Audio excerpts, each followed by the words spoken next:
Ninth verse of the Tao Te Ching. Quote, "To keep on filling is not as good as stopping. Overfilled, the cupped hands drip. Better to stop pouring. Sharpen a blade too much, and its edge will soon be lost. Fill your house with jade and gold, and it brings insecurity.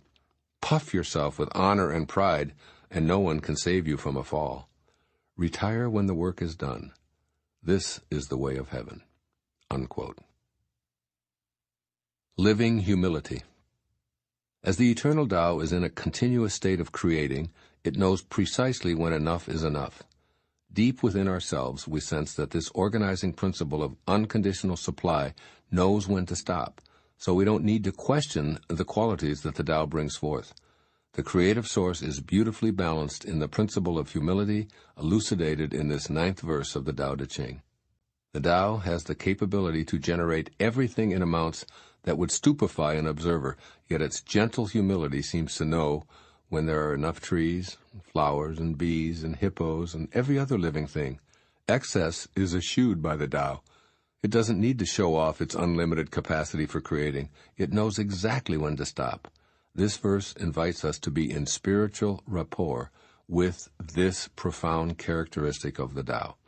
Cramming life with possessions, pleasures, pride, and activities when we're obviously reached a point where more is less indicates being in harmony with ego, not the Tao. Living humility knows when to just stop, to let go and enjoy the fruits of our labor. This verse clearly analogizes that the purpose of more status, more money, more power, more approval, more stuff is as foolish as honing a carving knife after it's reached its zenith of sharpness. Obviously, to continue would just create dullness, and it is obvious that a keen edge represents perfection. Lao Tzu advises us to be careful about amassing great wealth and storing it away. This practice contributes to a life spent keeping our fortune safe and insured, while at the same time always feeling the need to pursue more. He counsels us to be satisfied at a level that fosters living with humility. If wealth and fame are desired, we must know when to retire from the treadmill and be like the Tao. This is the way of heaven, as opposed to the world that we live in, which is addicted to more. We can heighten our awareness that advertising is primarily designed to sell products and services by convincing us that we need something in order to be happy. Analysts might tell us that the economy is failing if it isn't continuously growing. But we can realize that excessive growth, like cancer, will ultimately destroy itself. We can witness the results of overproduction in the gridlock on most highways. It now takes longer to go from one side of London to the other than it did before the invention of the automobile. We also see this principle at work whenever we shop. I call it choice overload. Pain pills for backaches, menstrual cramps, headaches, joint pains in the morning or at night in a capsule or liquid or a powder.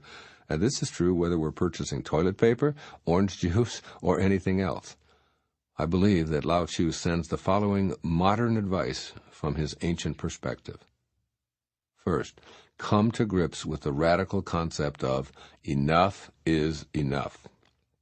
Make this commitment, even though you live in a world addicted to the idea that one can never have enough of anything.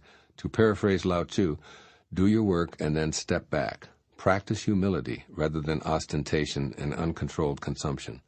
The obesity crisis in the Western world, particularly in America, is a direct result of not understanding and living the simple wisdom of this ninth verse of the Tao Te Ching. Eat, but stop when you're full. To continue stuffing food into a satiated body is to be trapped into believing that more of something is the cause of your happiness. And this is true of overly filling yourself with any artificial symbol of success. Think instead of the infinite wisdom of the Tao, which says, to keep on filling is not as good as stopping. Enough is not only enough, it is in alignment with the perfection of the eternal Tao. And secondly, seek the joy in your activities rather than focusing on ego's agenda. Ego wants you to gather more and more rewards for your actions. If you're in a state of loving appreciation in each of your present moments, you're letting go of the absurd idea that you're here to accumulate rewards and merit badges for your efforts. Seek the pleasure in what you're doing rather than how it might ultimately benefit you. Begin to trust in that infinite wisdom that birthed you into this material world. After all, it knew the exact timing of your arrival here. It didn't say, if 9 months will create such a beautiful baby, I'm going to extend the gestation period to 5 years. Now we'll have an even more perfect creation. No, the Tao says that 9 months is perfect. That's what you get, and you don't need any more. The next time you're mired in a decision for more, stop and think of the Tao.